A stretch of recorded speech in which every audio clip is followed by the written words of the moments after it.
एक शंकु की त्रिज्या 20% बढ़ जाती है और इसकी ऊंचाई 50% बढ़ जाती है, तो इसके आयतन पर क्या प्रभाव पड़ेगा? तो सबसे पहले 20% को तोड़ेंगे। तो 20% का मान होता है दोस्तों 1/5 और 50% का मान होता है 1/2। तो कह रहा है इसके, तो सबसे पहले शंकु का आयतन होता है 1/3 पाई आर स्क्वायर कितना h। और दोस्तों सबसे पहले 1/3 पाई को कांस्टेंट कर देना है। तो सबसे पहले 2 बार आर लिखना है। तो आर मान लीजिए 5 है, आई को बढ़ जाएगा तो कितना हो जाएगा 6 हो जाएगा। 5 है, आई को बढ़ जाएगा तो कितना हो जाएगा 6 हो जाएगा। और ऊंचाई 50% बढ़ जाती है, तो मान लीजिए 50% में 1/, मान लीजिए 2 है, 1 बढ़ जाएगा तो 3 हो जाएगा।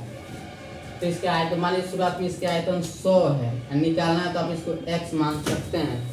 चलिए देखते हैं, फिर से समझते हैं। जैसे कह रहा है ना, एक शंकु की त्रिज्या 20% बढ़ जाती है और इसकी ऊंचाई 50% बढ़ जाती है, तो इसके आयतन पे क्या प्रभाव पड़ेगा?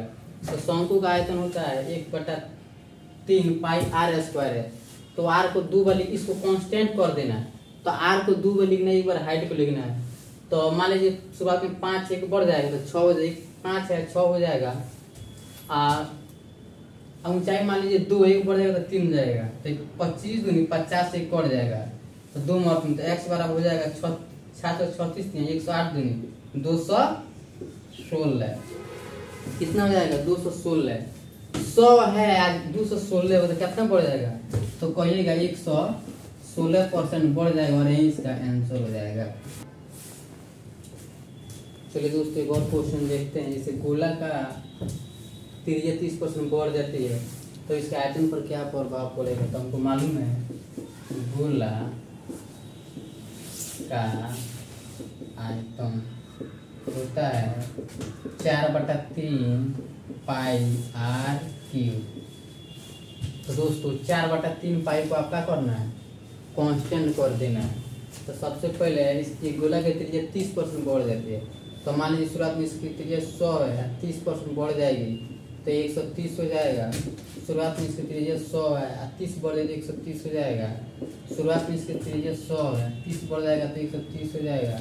और शुरुआत में इसका आयतन मान लीजिए 100 है, निकालना तो अब इसको x मान सकते हैं। चलिए फिर से समझते हैं। एक गोला की त्रिज्या 30% बढ़ जाती है, तो गोला का आयतन होता है 4/3 पाई आर क्यूब। तो मान लीजिए शुरुआत में इसका त्रिज्या 100 है, 30 भी 130 हो जाएगा, फिर 100 है 130 हो जाएगा, 100 है 30 बढ़ेगा तो 130 हो जाएगा। आयतन 100 है, निकालना है तो आप x मान लीजिए। अब हाई डबल जीरो से कर सकता है, हाई 2 जीरो से कर सकता है, तो कितना हो जाएगा? इससे ही कर सकता है।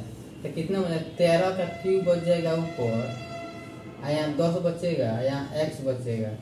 तो यहाँ चलिए देखते हैं। 10x बराबर होता है 13 का क्यूब होता है 2197। तो x बराबर हो जाएगा 219.7। तो 100 है, इतना बढ़ जाएगा, कितना बढ़ जाएगा? 119.7%। इसका आंसर हो जाएगा।